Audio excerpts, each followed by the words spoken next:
안녕하세요. 교활한 남자친구와 남자친구 부모님에게 질려버려서 파혼을 결심한 30대 여성입니다. 사실 파혼을 결정하기까지가 쉽지만은 않았어요. 머리로는 파혼을 해야 한다 생각하면서도 그래도 연인으로서 같이 보낸 2년의 세월을 생각하면 한 번 더 기회를 줘볼까 싶기도 했고, 한편으론 지금 헤어지면 어느 세월에 누구를 또 만나서 사랑을 하고 결혼을 꿈꿀 수 있을까 하는 두려움이 있었거든요.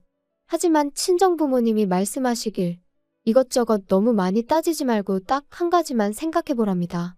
이 결혼을 하면 제 자신이 행복할 것 같은지 말이에요. 그리고 그 질문만 놓고 머릿속을 정리하니 대답은 아니다였습니다. 거짓말이라는 게 한 번으로 끝나기가 어려운 일이니까요. 게다가 지금이야 헤어지자 한마디로 끝날 사이지만 일단 혼인신고라도 하게 되면 그때부턴 법적인 문제부터 시작해서 정말 골치가 아프겠더라고요. 그리고 무엇보다도 어쨌든 헤어질 수도 있다는 전제를 두고 생각하는 제 자신을 발견하니 우리 사이에 남은 희망이 없다 싶었죠. 그래서 남자친구에게 파혼을 통보했어요. 그럼 도대체 어디서 그런 인간하고 만났나 싶으실 텐데 남자친구하고는 술자리에서 알게 된 사이예요. 하지만 분명히 말해두고 싶은 건 일단 저는 술자리를 좋아하는 사람도 아니고 쉽게 사람을 만나지도 않습니다. 다만 그날은 동네 친구들이 모여 술을 마시다가 한껏 분위기가 고조되자 다른 애들도 부르자 어쩌자 그렇게 되었고 그때 저한테도 나오라고 연락이 온 거죠. 그리고 저도 평소라면 거절했을 텐데 어째서인지 그날은 딱히 할 일이 있던 것도 아니고 그래서 잠깐 얼굴이나 비추고 올까 하는 생각에 나갔거든요. 그런데 막상 도착해보니 저뿐 아니라 모르는 사람들도 몇몇 있었고 남자친구도 그들 중 한 사람이었지요. 이후로 얼떨결에 다 같이 둘러앉아 서로 통성명하고 애인 없는 사람들끼리 한번 만나보라며 시덥잖은 농담도 오가고 그리고 그날의 만남을 시작으로 남자친구와 저는 급속도로 가까워졌어요. 남자친구하고 저는 여러 가지로 통하는 구석이 많았지만 특히나 좋았던 건 대화가 잘 통했다는 거예요. 덕분에 아무리 회사에서 울적한 일이 있었다고 해도 남자친구랑 말 몇 마디 하고 나면 기분이 금방 나아지곤 했고요. 하지만 이제 다 끝난 마당에 이런 이야기를 한다고 무슨 소용이 있겠어요? 그냥 그렇다 보니 결혼 이야기가 나오기 시작했을 때도 어쩐지 당연한 수순으로 느껴졌다, 그거지요. 남자친구네 형편이나 저희 형편이나 크게 다를 건 없었어요. 양쪽 집안 모두 넉넉지는 않아도 부모가 자식에게 부담을 주는 상황은 아니었거든요. 특히 노후 준비의 경우 남자친구가 자기 부모님은 다 되어 있다 했고 저희 부모님도 마찬가지셨으니 솔직히 그것만으로도 참으로 다행이다 싶었죠. 게다가 처음 인사를 드리러 갔던 자리에서 남자친구 어머님께서는 예단이니 그런 건 바라지도 않는다 하시면서 뭐가 됐건 간에 저희 둘한테 좋은 쪽으로 상의해서 결정하라시대요. 그래서 이때만 하더라도 제가 어디 가서 말은 안 했지만 내가 나름 남편복 시댁복이 있는가 보다고 믿었었네요. 그런데 조금씩 남자친구와 제가 부딪히는 일이 생기기 시작했는데 그건 바로 돈 이야기가 오가기 시작하면서부터였어요. 사실 남녀 사이에서 뿐만 아니라 상대가 누구건 간에 돈이라는 건 제일 껄끄럽고 불편한 주제잖아요. 그리고 말이 나왔으니 말이지만 연애 초부터 남자친구는 늘 돈 문제에 조금 예민하게 반응하는 편이었거든요. 짠돌이 구두쇠는 아니었는데 언젠가 한번 제가 한 달에 얼마씩이나 모으고 있는지 카드값은 얼마나 되는지 물어봤더니 내가 빚을 지고 사는 것도 아니고 너한테 돈을 달라고 하는 것도 아닌데 왜 그런 걸 궁금해하냐면서 아무리 가까운 사이라도 서로 사생활 존중은 해주자 어쩌자 하며 기분 나쁜 티를 팍팍 내는 거 있죠? 그리고 저는 저대로 그런 남자친구의 낯설고 까칠한 반응에 꽤나 마음이 상했었지요. 그래서 이후로는 한 번도 물어본 적도 궁금해한 적도 없네요. 그런데 결혼 이야기가 오간 이후로는 솔직히 피하기만 해서는 될 일이 아니잖아요? 그래서 제가 연봉이며 적금이며 깔끔하게 서로 다 오픈하자 했어요. 그랬더니 남자친구가 또다시 때가 되면 어련히 말해주지 않겠냐며 짜증을 내는데 그땐 진짜 저도 좀 화가 나더라고요. 그래서 제가 이런 이야기도 편하게 못하는 사이에 결혼은 무슨 결혼이냐고 그럴 거면 다 때려치자 한 적도 있네요. 그리고 그렇게 우여곡절 끝에 알게 된 남자친구의 연봉은 저보다 1,000만 원이 많았어요. 하지만 저는 1년에 2번 상여금이 나왔던 반면 남자친구는 상여금이란 게 아예 없었으니 결국 따지고 보면 남자친구가 저보다 많이 버는 것도 아니었죠. 게다가 이제 와서 말이지만 남자친구는 저보다 나이가 6살이나 많았고 정년이 보장되지 않는 직장이었거든요. 그래서 솔직히 주변에서는 다들 제가 아깝다고 했는데 결혼을 할 때 무슨 마트에서 장 보듯이 이거저거 다 따져가며 입맛대로 고를 수는 없는 노릇이잖아요. 그래서 그런 건 그럴 수도 있지 하고 넘겼습니다. 그리고 이 밖에 남자친구는 모아놓은 돈이 8천이 있다고 했고 저는 7천이 있었으니까 이래저래 크게 마음에 걸리는 건 없었어요. 한편 남자친구 어머님도 남자친구와 비슷한 성격이셨는지 남자친구를 통해 말씀을 전해오시기를 상견례 자리에서 돈 이야기가 오가는 건 좀 불편하다 하시더라고요. 그래서 저는 저희 부모님과 상의 끝에 상견례는 형식상 한다 생각하고 실질적인 이야기는 상견례가 있기 전 미리 양가의 의견을 조율하는 쪽으로 이야기가 되었어요. 그리고 그렇게 몇 번의 대화가 오간 끝에 남자친구 부모님께서 1억을 그리고 남자친구가 자기 돈 8천을 해오는 걸로 얘기가 됐네요. 저는 저희 부모님이 9천, 제가 7천 해가기로 했고요. 그러니까 전부 다 따지면 남자친구가 저보다 2천 더 해오는 상황이었습니다. 다만 저는 제 명의로 된 국산 주명차가 있었거든요. 연식도 4년밖에 안 되었고요. 그래서 저는 제가 누구한테 말을 한 건 아니지만 이 정도면 반반 결혼이나 다름없다 생각했어요. 저희는 양가 부모님으로부터 받은 돈에 저희 돈 전부를 더해 결혼식부터 신혼집까지 모든 걸 해결하기로 했습니다. 하와이로 떠나기로 했던 신혼여행도 그 안에서 해결할 생각이었죠. 그런데 그렇게 대략적인 윤곽이 잡혔을 무렵부터 남자친구 어머님이 이따금씩 연락을 해오시기 시작하셨어요. 만나서 차나 한잔하자, 밥이나 한 끼 먹자 하시면서요. 그리고 그렇게 만나면 어머님께선 늘 내가 딸이 없어서 너같이 싹싹한 며느리를 보게 되어서 참으로 좋다. 내가 딸이 없어서 늘 그게 서운했는데 너랑은 모녀처럼 잘 지낼 수 있을 것 같다. 그리고 저도 처음엔 그런 어머님께 잘 보이고 싶었고 잘해드리고 싶은 마음이 컸었거든요. 그래서 어머님이 그런 말씀을 하실 때면 저도 더 살갑게 굴려고 노력했어요. 그런데 그날도 평소처럼 어머님이 불러내어 밥을 먹으러 가게 되었는데 어머님이 13만 원짜리 스테이크를 시키시며 오늘도 잘 먹겠다고 하시대요. 그리고 그때 불현듯 여지껏 제가 한 번도 어머님한테 하다못해 커피 한 잔도 얻어 마셔본 적이 없다는 걸 깨달았습니다. 돌이켜 생각해보니 늘 말씀으론 딸 같다 잘해주고 싶다 너가 참 마음에 든다 하시면서 정작 저한테 정말 1,000원 한 장 안 쓰셨더라고요. 물론 인간관계에서 돈이 전부는 아니지만 그래도 곳간에서 인심난다 그런 말도 있잖아요. 그렇게 제가 좋으셨으면 솔직히 하다못해 커피 한 잔은 사주셨지 않았을까 하는 생각이 머릿속을 스치니 그때부턴 어머님의 호출이 그렇게 반갑지 않았습니다. 아니, 오히려 부담스럽게만 느껴졌지요.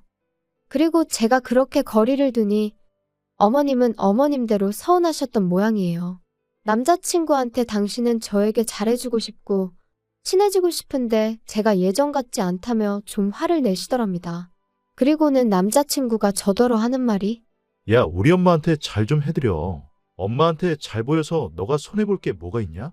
나중에 애 낳고 그러면 우리 엄마가 봐주실 거고 살림도 많이 도와주실 텐데 미리 점수 좀 따놓는다 생각하면 좋잖아.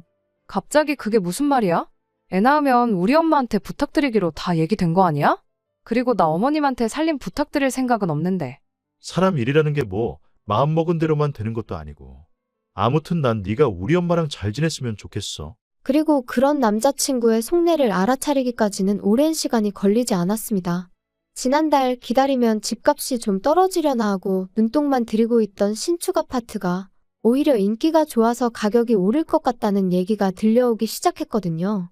그래서 마음이 급해진 제가 결국 일단 100만 원이란 계약금을 걸었어요. 입주는 식을 올리고 난 뒤에 하기로 했고요.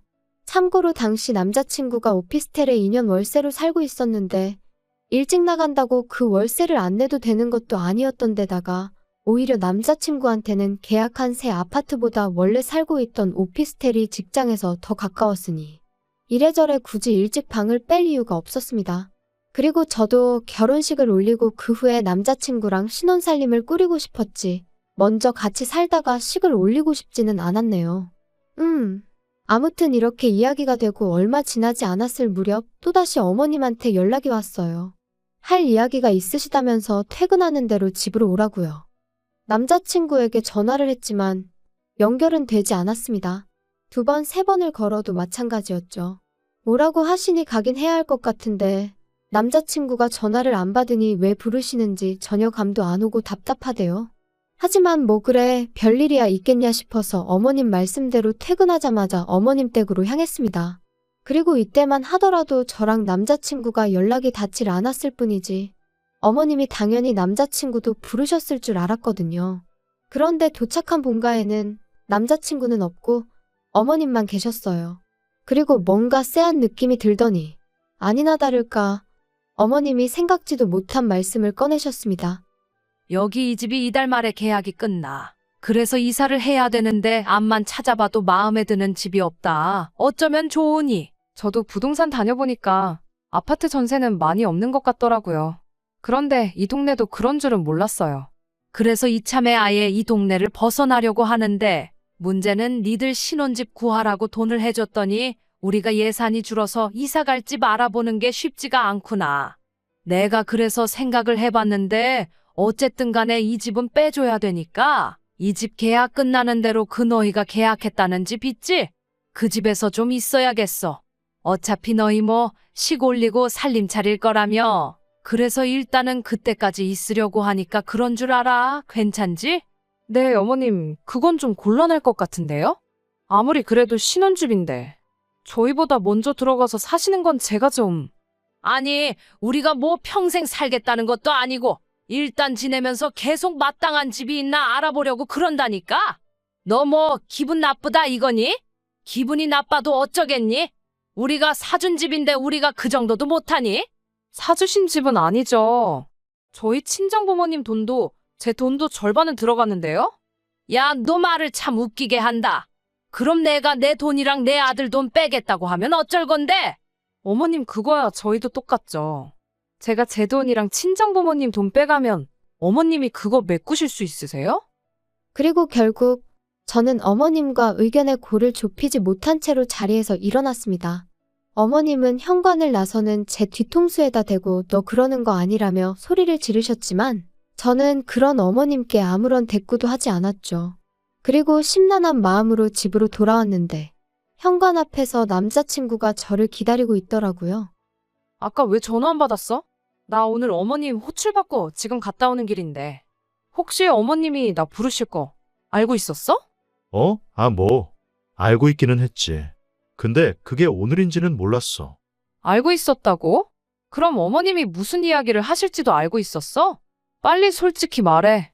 알고는 있었지. 근데 난 솔직히 네가 싫다고 할 줄 몰랐어. 우리 부모님이 먼저 들어가서 사시는 게 그렇게 싫을 일이야? 그럼 내 입장에서 좋겠어? 그리고 난 말이 나왔으니 말이지만 어머님이 오빠 없이 나만 불러서 그런 말씀을 하신 것도 황당하고 오빠가 알면서 말을 안 하고 가만히 있었다는 게 정말 기분 나빠. 뭘 또 그렇게 기분이 나빠. 나도 야, 서운하다 서운해. 막말로 우리 부모님이 우리 결혼만 아니었으면 너한테 그렇게 아쉬운 소리 하실 일도 없었거든. 아니, 진짜 황당하네? 내가 먼저 결혼하자고 했어? 아니면 내가 먼저 그만큼 보태달라고 했어? 둘 다 아니잖아. 그리고 왜 어머님 아버님은 당신들 이사 비용까지 헐어가며 결혼 자금을 보태주셔서는 이제 와서 이렇게 불편한 이야기를 꺼내신대? 그리고 그래놓고 집을 사주셨다 그러니까 들어가서 살 수도 있는 거라고 말씀하시면 그건 말이 안 되는 거 아니야? 아니, 우리 부모님 입장에선 그렇게 말씀하실 수도 있지. 어쨌든 내가 너보다 더 해가는 건 사실이잖아. 와, 지금 2천만 원 더 해오는 걸로 생색내는 거야? 까짓 거 뭐. 내가 그럼 2천 더 해가면 어떡할래? 너는 진짜 내가 지금 그런 거 따지자는 게 아니잖아. 너 정말이지 평소답지 않게 왜 그래? 우리 부모님이 무슨 전염병 환자도 아니고. 그럼 우리 부모님 지금 집도 못 구하셨는데 뭐 어떡하시라고 할까? 전세 계약 끝나면 길에서 주무시라고 할까? 그럼 만족스럽겠어? 진짜 우리 부모님 며느리 복도 더럽게 없으시네. 그럼 100번 양보해서 먼저 들어와서 살게 해드리면 언제 나가시는 건데? 그건 확실히 얘기해 줄 수 있고? 그거야 집 구해지기 나름이지. 내가 무슨 점쟁이도 아니고 그걸 어떻게 알겠냐? 그러니까 결국 그것도 모르면서 일단 들어와서 사시겠다 이거야? 왜 아예 합가를 하자고 그러지? 야, 솔직히 합가도 해야 되면 할 수도 있는 거지. 못할 건 또 뭐 있어? 어쨌든 계약한 집에 우리 부모님 지분이 절반은 있는 건데. 너는 뭐 우리 부모님이 주시는 돈을 설마 맨입으로 받으려고 그랬냐? 내가 받았다고? 진짜 어이가 없네. 그거 뭐, 나 용돈하라고 주신 돈이야? 그리고 남들이 들으면 우리 부모님은 뭐 아무것도 안 해주신 줄 알겠다. 자꾸 깜빡깜빡하나 본데, 우리 집에서도 돈 해주셨거든? 넌 왜 이렇게 여자가 돼서는 한마디도 지지를 않냐? 진짜 사람 지치게 하는데 뭐 있네. 오빠야말로 처음부터 지금까지 말도 안 되는 억지만 쓰고 있거든? 진짜 원래 이런 사람이었어? 그리고 결국 남자친구와 1시간 가까운 말다툼 끝에 저는 더는 할 말 없다 하고 집 안으로 들어와 버렸어요. 그런데 생각할수록 분하고 괘씸하고 어이가 없어서 도통 마음이 진정되질 않더라고요. 그리고 그때 다시 남자친구 어머님에게 전화가 걸려왔습니다. 아주 모자가 쌍으로 나를 괴롭히는구나 그런 생각이 드니까 저도 목소리가 곱게 나가질 않았죠. 또 무슨 일 때문에 그러세요? 지금 12시인 건 아세요? 12시고 뭐고? 너 내 아들한테 뭐라고 했길래 제가 나한테 죄송하다고 울고불고 난리니? 그 속을 제가 어떻게 알겠어요? 저 뭐 특별히 한 소리도 없고요. 지금 별로 할 이야기가 없어요, 어머님. 너 진짜 보자 하니 안 되겠다. 나 너 돈 안 줄 거야? 내 돈 없이 네가 내 아들하고 결혼해서 얼마나 잘 사는지 한번 두고 보자. 아, 돈을 안 해주신다고요? 뭐라고 드릴 말씀이 없네요. 알겠습니다. 너 진짜 이따위로밖에 못하니? 제가 도대체 뭘 어떻게 해드리면 좋으시겠어요? 신혼집에 들어와서 사세요. 하면 어머님 마음이 풀리실까요? 그런데 저 정말 내키지 않아서 그래요. 제 인생에서 처음이자 한 번뿐일 신혼을 꾸릴 보금자리인데 그런 공간에 남이 먼저 들어가서 지내는 거 저 정말 싫어요. 너 내가 남이니? 정말 서운하구나. 나는 내 아들이 하도 부탁을 해서 반지하에 사는 한이 있더라도 그 돈 너네한테 다 줄 생각도 했었는데 어떻게 그런 소리를 할 수가 있니? 잠시만요. 오빠가 뭘 부탁했는데요? 내 아들이 그러더라. 자기가 평생 모시고 살 테니까 결혼 자금 좀 보태달라고. 내가 그래서 없는 형편에 그 큰 돈을 해주겠다고 한 거였어. 하지만 그렇다고 내가 너희한테 평생 얹혀 살 생각도 없었다. 반지하라도 구해서 나갈 생각이었어. 그런데 참 너 실망이다. 어머님 저야말로 지금 심장이 벌렁거리고요. 무슨 이야기인지 하나도 모르겠어요. 그러니까 합가를 먼저 제안한 게 오빠라는 말씀이신 거죠? 어머님은 제가 계속해서 질문을 해대니 당신도 뭔가 잘못되었다 싶으셨는지 전화를 끊으셨고 저는 당장이라도 토할 것 같은 심정이었습니다. 전후 사정을 알고 나니까 비로소 어머님이 왜 그렇게 막무가내로 나오셨는지 남자친구가 억지를 부려댄 건지 이해가 되었으니까요. 그리고 동시에 남자친구의 그런 교활함에 소름이 끼쳤습니다. 저랑 상의도 없이 합가를 조건으로 걸어가며 어머님 돈을 받아와 놓고는 마치 자기 부모님이 여유가 되셔서 해온 것처럼 행동한 것도 어이가 없었고 여러 가지로 남자친구가 저를 속였다는 사실이 도무지 받아들이기 어려웠달까요. 그래서 남자친구에게는 어머님한테 얘기 다 들었다고 문자 한 통을 남겼습니다. 결혼은 신뢰가 기본인데 시작부터 이렇게 눈 가리고 아웅식으로 행동하는 당신을 내가 어떻게 믿겠냐고 이쯤에서 없던 일로 하자고 했죠. 그리고 제가 그렇게 문자를 보내고 나서야 남자친구도 어머님도 뭔가 오해가 있었던 것 같다며 또다시 번갈아 연락을 해왔는데 사람 마음이 어쩜 그렇게 순식간에 식을 수가 있는 건지 속상한 마음보다는 피곤하고 지치는 기분이었어요. 마치 좀 전까지 있던 모든 일이 제가 어디 드라마에서 봤던 건가 싶을 정도로 남의 얘기 같기도 하고 꿈 같기도 한 것이 전혀 현실 감각이 없었달까요? 그래서 그냥 각자 갈 길 가자는 답장을 마지막으로 두 사람 다 차단해버렸습니다. 하지만 일단 지금의 상황을 이야기하자면 그날 이후로 지금까지 벌써 일주일이란 시간이 흘렀는데 남자친구는 여전히 한 번만 더 기회를 달라며 저에게 매달리고 있어요. 뭐가 아쉬워서 저러나 그건 저도 모르겠네요. 나를 정말 사랑해서 저러나 하는 생각도 솔직히 안 한 건 아니지만요. 하지만 이미 남자친구를 믿을 수 없게 된 이상 다시 만남을 이어간들 그게 저한테 무슨 의미가 있을까 싶네요. 저는 남자한테 집착하고 구속하는 그런 여자가 되고 싶은 마음은 눈꼽만큼도 없으니까요. 아무튼 지난 2년의 시간을 생각하면 억울하고 성질도 나고 사람 사는 인생을 정확히 수치화시킬 순 없는 일이지만 그럼에도 불구하고 제 인생을 쓸데없이 낭비한 것 같으니 말이죠. 하지만 한편으론 그래도 인생의 교훈을 얻었다 생각하려고 노력하는 중이에요. 거짓말에도 좋은 거짓말, 나쁜 거짓말이 있다지만 그건 하는 사람이 아닌 듣는 사람이 판단할 문제 아닐까요? 그러니 사람들이 섣불리 자기 합리화를 하며 거짓말을 하는 일은 없었으면 좋겠어요. 저도 남에게 절대 그러지 않을 거고요. 후련한 사이다는 아니지만 그래도 제 나름대로 할 말은 다 하고 헤어져서 솔직히 후련한 부분도 있기는 합니다.